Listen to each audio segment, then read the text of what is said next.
구독, 알림 설정까지 부탁드립니다. 오늘도 우리 사는 이야기 찾아주셔서 감사합니다. 사연자분이 보내주신 이야기 시작해 볼게요. 안녕하세요. 저는 30대 초반의 여자입니다. 미혼모에게 태어난 후 친권을 포기한다며 입양시설에 맡겨져 미국에 나와서 20년을 넘게 살다가 양부모의 사고로 3년 전부터 한국에 돌아와서 살고 있습니다. 해외 입양의 긍정적인 면이 많이 보도되고 있지만 전 양부모의 콜렉션에 불과했습니다. 저와 같이 입양된 파키스탄에서 오는 여아도 별다를 바 없었습니다.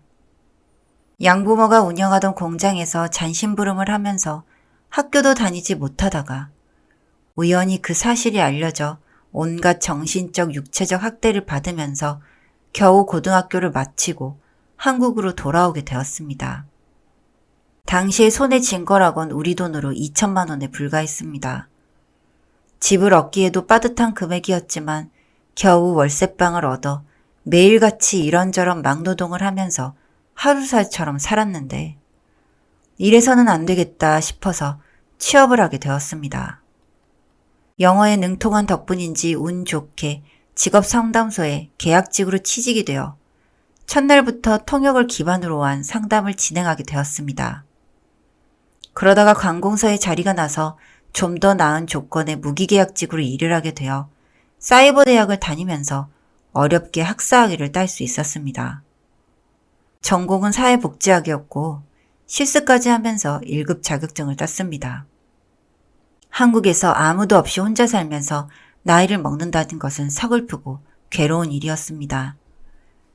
입양 당시 사진에 있는 은팔찌 하나가 유일한 단서였지만 세월이 지나서 별다른 도움을 받을 곳이 없었죠. 그나마 모은 돈으로 1층 다가구 주택에 세를 들어 살면서 그 집에 사는 사람들과 조금씩 친해졌습니다. 40대 초반 핸드폰 가게 직원인 노총각과 이제 막 50살을 넘겼다는 미용실 언니. 이 둘과 친분이 쌓이면서 가끔은 술도 한잔하고 밥도 같이 먹었습니다. 셋 다 느끼는 공통점은 외로움이었습니다. 조실부모했거나 편부, 편모 등등 가정환경도 비슷했고 경제적으로 어렵다는 것도 같았습니다. 형제 자매와도 연락이 끊기고 전 아예 한국에 아는 이도 없으니 이들이 반갑고 좋을 수밖에 없었습니다. 미국에서 학교를 다녔던 친구들이 있긴 했지만 한국에 돌아와서 만날 순 없었습니다.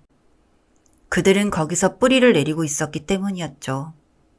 그래도 직장에서 활기차게 일하면서 점점 나은 급여를 받아서 통장이 두둑해지는 건 정말 기쁜 일이었습니다. 쓸 데가 없으니 처음엔 집 없고 남은 돈뿐이었는데 어느새 수천만 원이 모이게 되었습니다.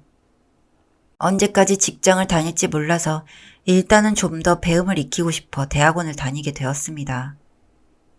야간 대학원이었지만 저에게는 담비와 같은 소중한 기회이자 시간이 되었습니다. 직장과 병행하자니 어려움이 많았지만 그래도 결석 한번 하지 않고 끝까지 버텨서 석사학위를 받았습니다. 그래서 정식으로 병원 사회복지팀에 취직을 하게 되었습니다. 그때부터 같이 어울렸던 집의 이웃과 조금씩 마찰이 생기곤 했습니다. 예전에는 동지처럼 느껴졌지만 이제는 저에게 질투를 하면서 열등감을 표출하는 것이었습니다.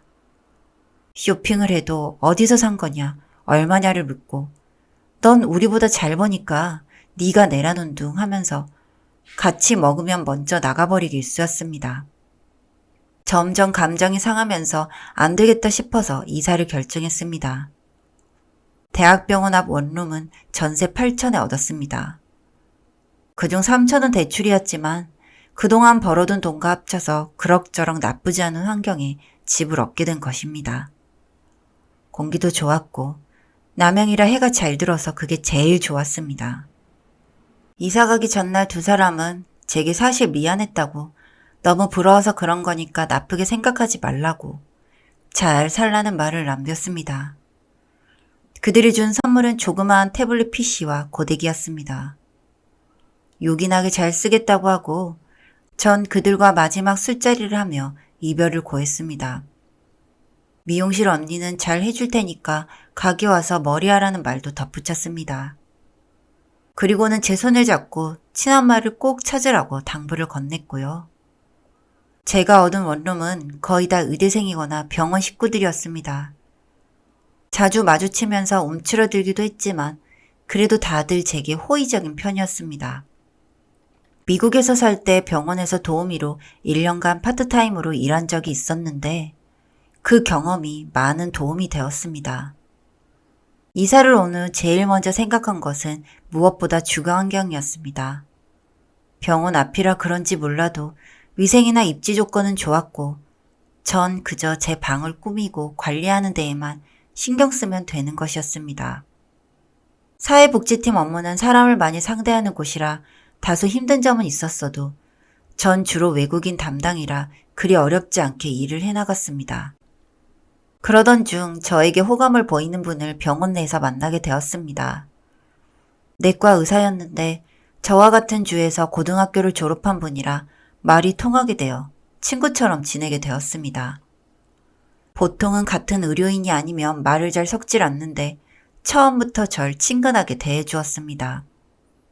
전 감사하고 흐뭇했지만 혹시나 이성적으로 대하는 게 아니라면 나중에 제가 상처받을까봐 방어벽을 치고 있었습니다. 그분도 제 마음을 알았는지 카페에서 만나자고 하더니 절 처음부터 눈여겨보고 있었다는 겁니다. 제 쪽에서 싫지만 않다면 만남을 가져보고 싶다고 솔직하게 얘기를 하는데 전 많이 긴장되고 떨렸습니다. 며칠간 생각해보겠노라고 말씀을 드리고 이런저런 걱정을 하고 있는데 예전에 같이 놀았던 미용실 언니에게 연락이 와서 같이 밥을 먹었습니다. 별 뜻 없이 제가 이런 상황을 얘기하니 지금 아니면 언제 연애해보겠냐면서 대담하게 밀고 나가란 겁니다. 그러면서 네가 입양되었다는 것을 알고 있냐고 하기에 아직은 모른다고 하니까 미리 얘기를 해두지 않으면 타이밍을 놓쳐서 사람을 속이는 게 된다고 차라리 처음부터 털어놓으란 말을 남기고 헤어졌습니다. 전 사실 염려가 많이 되긴 했습니다. 혹시나 다른 생각을 갖고 있어 이 문제로 헤어지게 되면 한 직장에서 계속 만나기 어려울 것 같다는 생각이 들었거든요. 물론 전임이니까 병원을 떠날 수도 있으니까 일단은 제 상황에 대해서 설명을 해주었습니다. 그런데 의외로 쉽게 받아들이면서 저에게 자신감을 가지라고 토닥여주는 겁니다. 굳이 그렇게 괴롭게 살 거 뭐 있냐, 괜찮다면서 말이죠. 전 안도하면서 그와의 교제를 이어갔습니다. 그렇게 석 달이 지난 후 그의 어머니가 절 찾아왔습니다. 전 당황스럽기도 했고 어떤 일 때문인지 예고도 없이 그러시는데 부담스러웠습니다. 저에게 다 들었는데 다른 건 몰라도 입양아는 안 된다고 못을 박으며 이 만남은 이루어질 수 없으니 포기하라는 겁니다. 전 기회를 달라고 했더니 부모가 누구인 줄 알고 이 결혼을 끌고 나가라는 거냐. 정신이 있는 사람이라면 이러지 않는다며 제게 상처 주는 말만 남기고 자리에서 일어나신 겁니다. 전 너무 놀라서 눈물을 쏟은 후에 집으로 돌아갔습니다. 그때 저를 쳐다보는 한 여자분이 있었는데 미처 누군지 확인도 못한 채 방에 들어와 울기만 했습니다. 며칠 후 저에게 발신자 제한 표시의 문자로 이렇게 소식이 날아왔습니다. 잘 커주었구나. 힘내라. 엄마가 응원한다. 전 그 문자 한마디에 가슴이 떨리고 온몸이 오그라드는 것 같았습니다. 누가 이런 걸 보냈는지 확인을 해보고 싶었고 정말 엄마가 살아있는지 서울에 있는지 알고 싶어서 입양 기간을 가보았는데 이미 너무나 오래되어서 기록은 거의 남아있지 않고 입양 당시의 제 이름과 사진 하나뿐이었습니다. 전 서랍을 꺼내 제가 차고 있었던 은팔찌를 찾았습니다. 아주 작고 귀여웠는데 은은 변색이 되었고 세월이 지나간 흔적을 말해주고 있었습니다. 전 남친에게 털어놓고 말했습니다. 당신 어머니가 극렬하게 반대를 하신다. 이 상황에서 어떻게 만남을 이어갈 수 있겠냐면서 말이죠.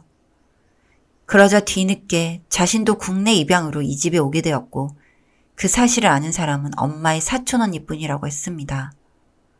그러자 전 머리가 아파왔습니다. 아무것도 결정 내릴 수가 없었죠.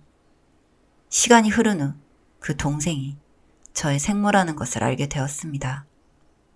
남편 부모님의 반대에도 불구하고 전 결혼에 성공했고 시어머니의 사촌 언니, 저의 친엄마가 적극적으로 나서주어 시댁과의 갈등이 줄어들었습니다. 추후에 들은 얘기로는 계속 저를 찾고 있었는데 그날따라 우연히 따라온 날 저를 보고 한눈에 알아보겠다는 겁니다. 저를 보고 한눈에 알아보겠더라는 겁니다. 결혼 전에 제게 성인들이 끼는 은팔찌 하나를 제게 보여주었습니다. 이걸로 설명이 되겠지? 하시면서 말이죠. 남편과 시어머니는 부와 권력, 명예를 다 갖고 있는 사촌 언니, 제 생모의 말에 귀를 기울이면서 음으로 양으로 재산을 보태주고 계신 것에 대해 감사하게 생각하고 제 남편에게 병원 개원을 도와주겠다면서 메디컬 빌딩을 살 수 있게 큰 지원을 해주셨습니다. 저희 모녀는 불행했던 예전 일은 다 잊고 행복하게 잘 살고 있습니다. 긴 글 읽어주셔서 감사드립니다.